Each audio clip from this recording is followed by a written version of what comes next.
Bonjour chers motonautes et bienvenue dans la région de Barcelone où Dunlop nous présente son tout nouveau pneu, un pneu hyper sport, le Sport Smart MK3 ou Mark III.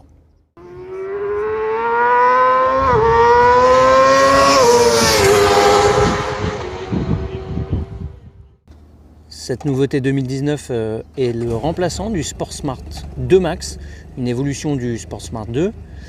Alors comme le Road Smart 3 et le Sport Smart TT, Dunlop est parti d'une feuille blanche pour ce tout nouveau pneu.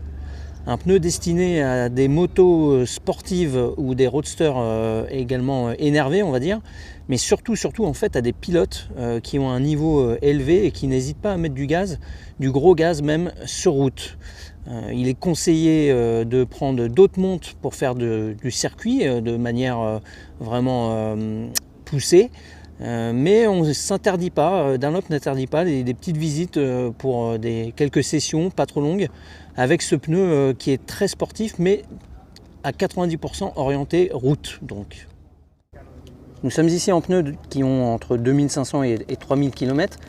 Ils ont été testés par des concessionnaires, des journalistes. Motonet a pu l'essayer sur une centaine de kilomètres ce matin, sur des routes qui étaient tantôt bien grippantes et puis tantôt plutôt glissantes. Au niveau du grip, on n'a pas à se plaindre clairement, que ce soit avec la F800R ou la XSR 900 un peu plus vive, on va dire.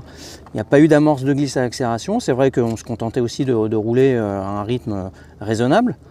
Au niveau de l'ABS, on a réussi à l'activer, mais volontairement seulement, sur un bitume plutôt gras d'un village. Mais autrement, pas d'alerte à ce niveau-là non plus. Motonet a également eu l'occasion d'essayer ce pneu sur circuit. Alors pour deux raisons. La première, on l'a dit, c'est qu'il est possible d'aller sur circuit avec ce pneu de route. On profitera justement du fait de ne pas avoir besoin de couverture chauffante ou de matériel pour partir sur la piste. Et puis la deuxième chose, c'est une question de sécurité, tout simplement. Ça nous a permis de mettre encore plus de gaz dans des conditions complètement sûres. On s'est aperçu que la progressivité de la mise sur l'angle était bel et bien confirmée. Le train avant, il est incisif, il est stable également, surtout sur les gros freinages qu'il y avait sur ce circuit qui était très très bosselé. On s'est aperçu que le train avant tenait parfaitement le choc, il n'y a aucun souci.